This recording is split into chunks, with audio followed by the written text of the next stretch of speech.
Hey everyone, managed to get something to work. I will get back to you on whether I'll actually do proper video, but now got the time and the opportunity to do this now sort of yearly tradition of reacting to the UK end of year list. As you may know, this was a particularly stagnant year for the charts. It was a particularly stagnant year, both in the US and also the UK as well. I'll pull up these two pieces of data here that I created comparing the UK year end list for 2024 and 2025, categorizing them based on release dates of the songs. And as you see, most of these categories are roughly the same. The main difference, the significant difference, I think, not statistically, just looking at it, is that there is so much more stuff that hung over from the previous year in 2025 than to 2024. But realistically, and if I do, I am sort of planning to do a video.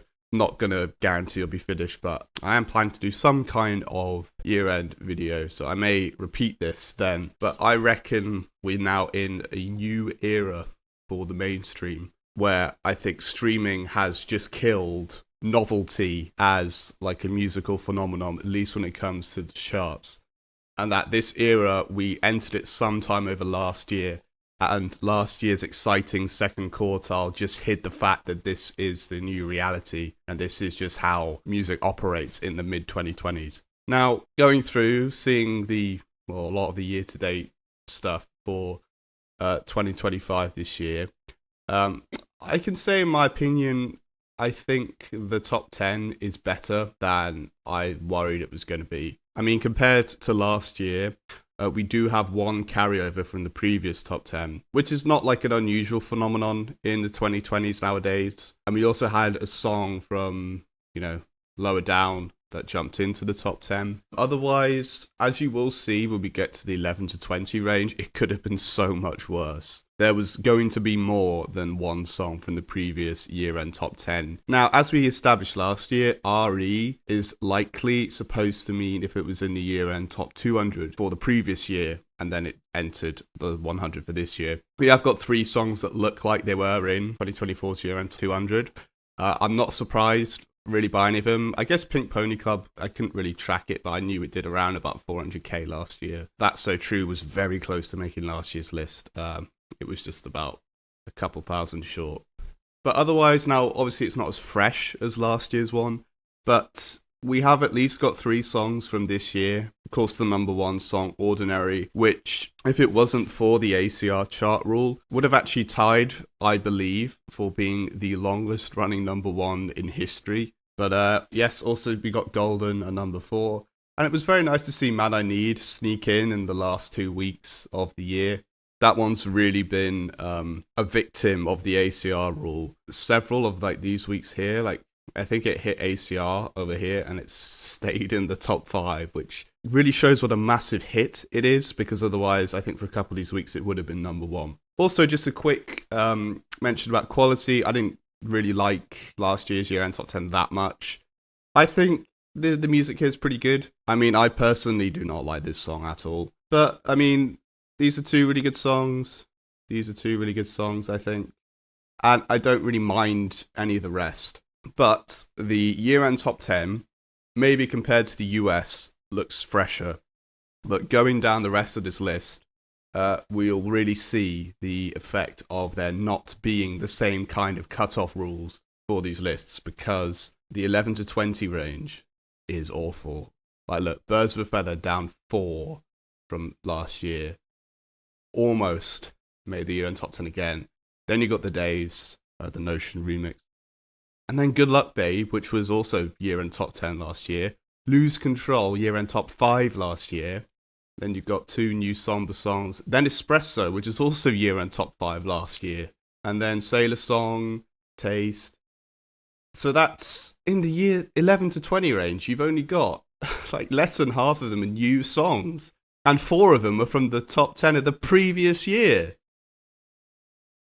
I mean, I think that's more telling of this kind of year as a whole. And once again, I thought the quality of the music that did break through this year was really fucking good. But the lack of quantity was a bit of a concern. And I think it's just going to be reflective, unless if new rules are brought in. It's just going to be repeated seen again and again going forward. If a bunch of these songs make 2026's year-end list, I mean, I'm pretty sure the somber ones will. I reckon Lose Control will. I think Chapel Run's Good Luck Babe, Birds of a Feather, maybe even Espresso. Those all have a good chance of making 2026's list as well, unless if something is done about it, unless if some rule is put in. They've been using the same kind of rules and the same kind of, what's the term? Like the same formulas, coming on to about 8 years now, and they worked like for the first few years, but they're just not really working anymore. Also, something kind of fun, Back to Friends only ever peaked at number 7 in the UK.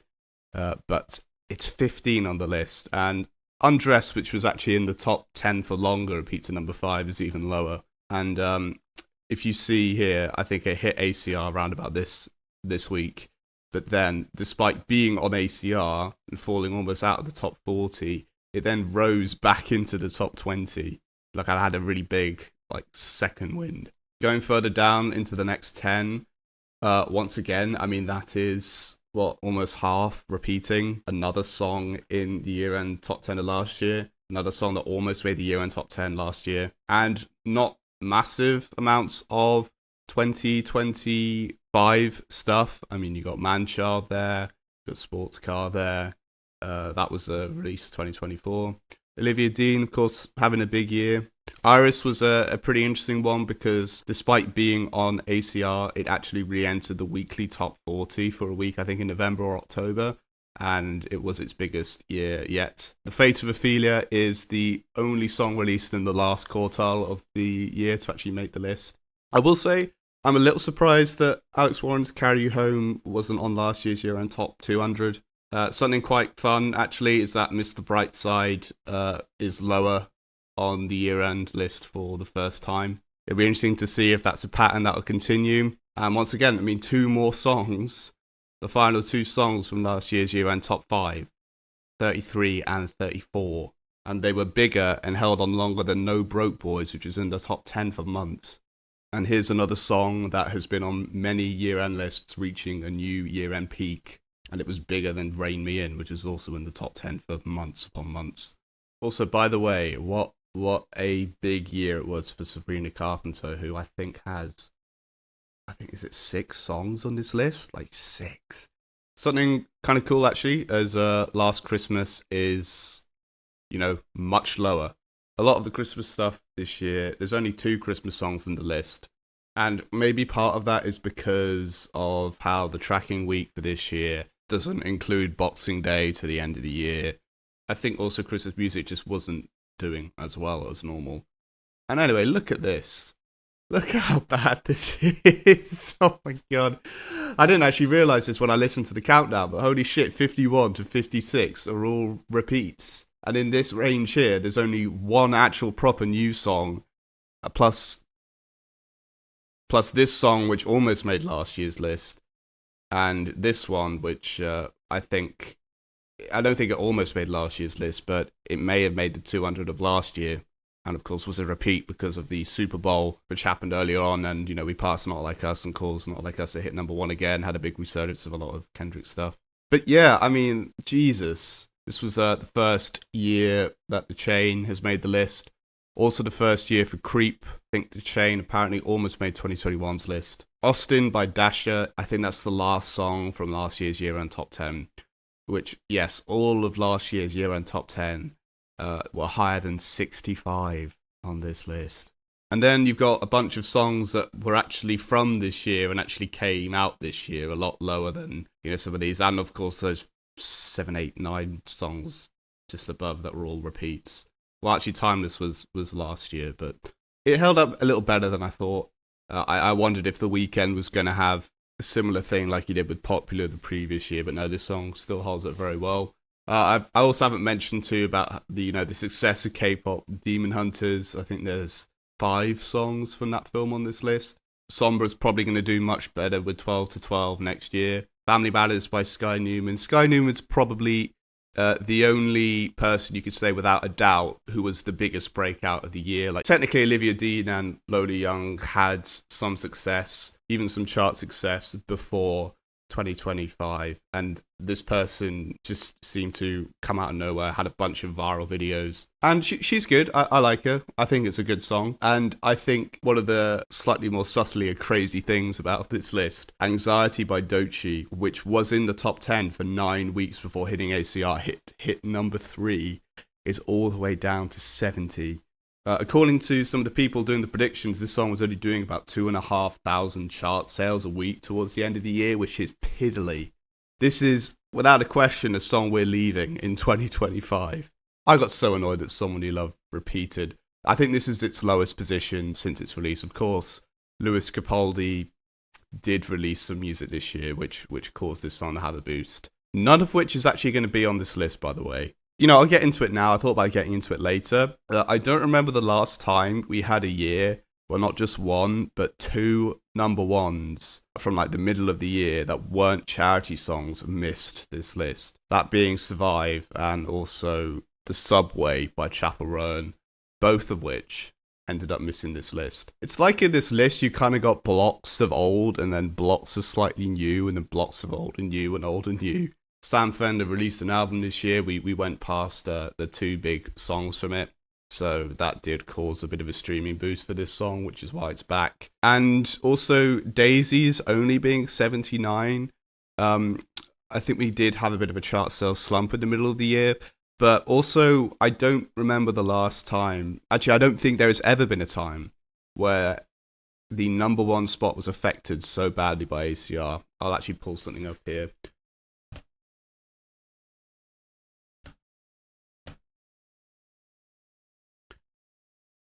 So this is a list on BuzzChat that's been compiled of how ACR has affected week on week the actual number 1 and what the true biggest number 1 of the year really was. And for most years, like for example last year, there wasn't that many. There was like a couple weeks, there's several weeks where the number 1 was different. So Pink Pony Club is never the biggest song in the country. As it's saying here, it was at most the 3rd biggest song in the country, but Messi got hit by ACR.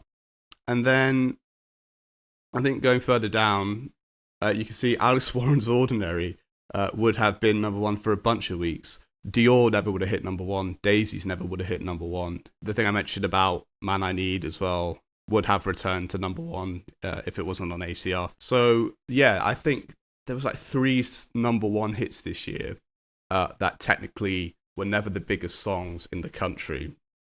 And funnily enough, 2 of the songs that weren't in this time period, you know, Survive, which was the biggest song of its week, and The Subway were 2 of the ones in this period that ended up missing, and like these 2 ended up making it. But, you know, they were number 1 debuts and they didn't stick around as long. I was just thought about bringing that up because Daisies at least seemed like a big hit. It charted for a while. So it does seem kind of strange how low it appears to be on the list.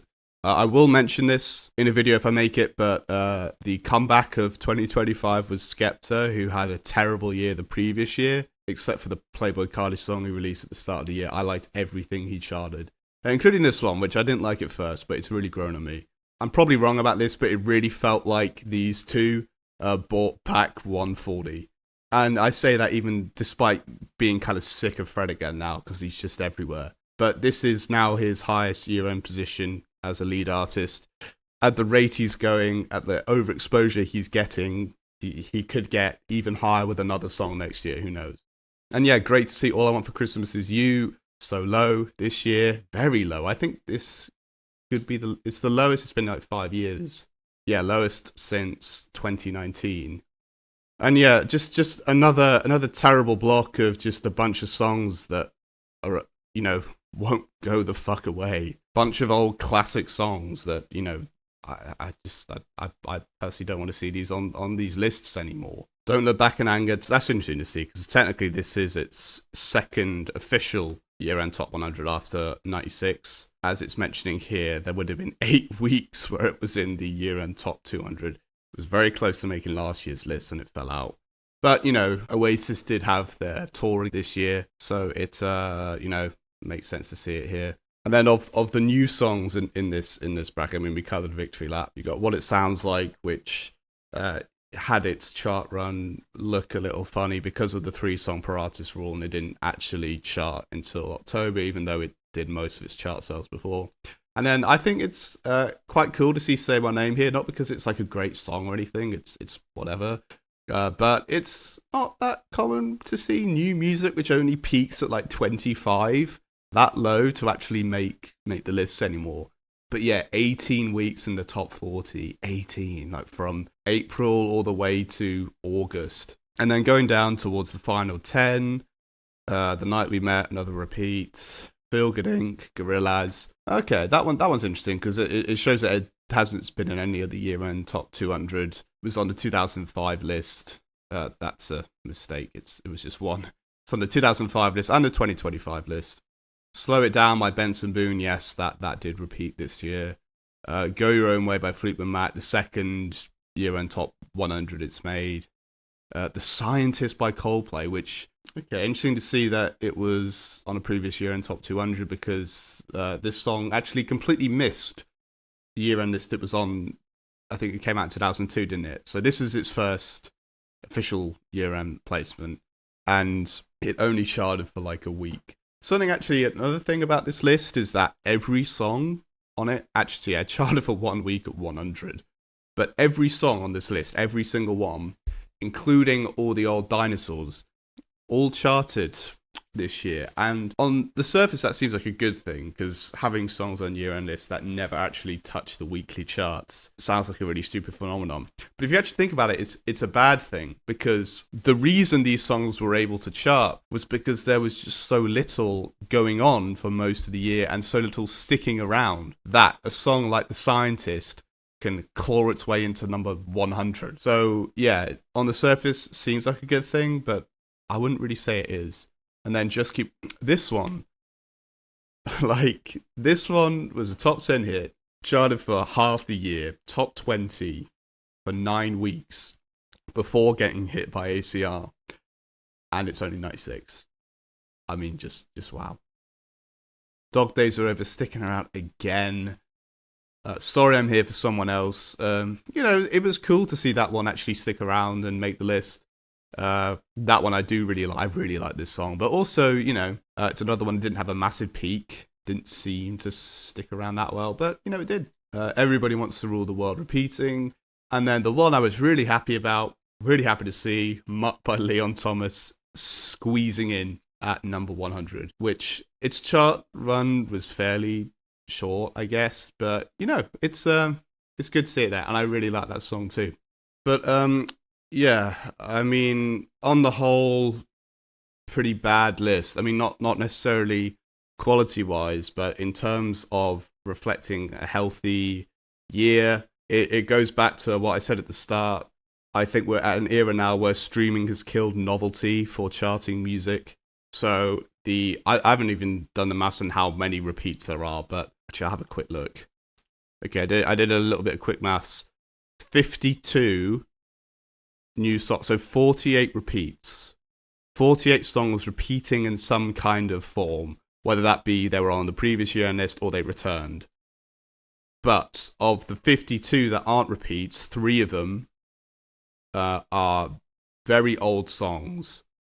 The Scientist, Creep, and The Chain, which are making year-end list for the first time, but are not new, didn't really have a much of a viral moment. So really less than half of this list is new current stuff, not even counting that. Even includes stuff that's from the previous year that didn't make that list, like People Watching, that's on this list now. Less than half of these songs are somewhat new. And once again, this is a pattern.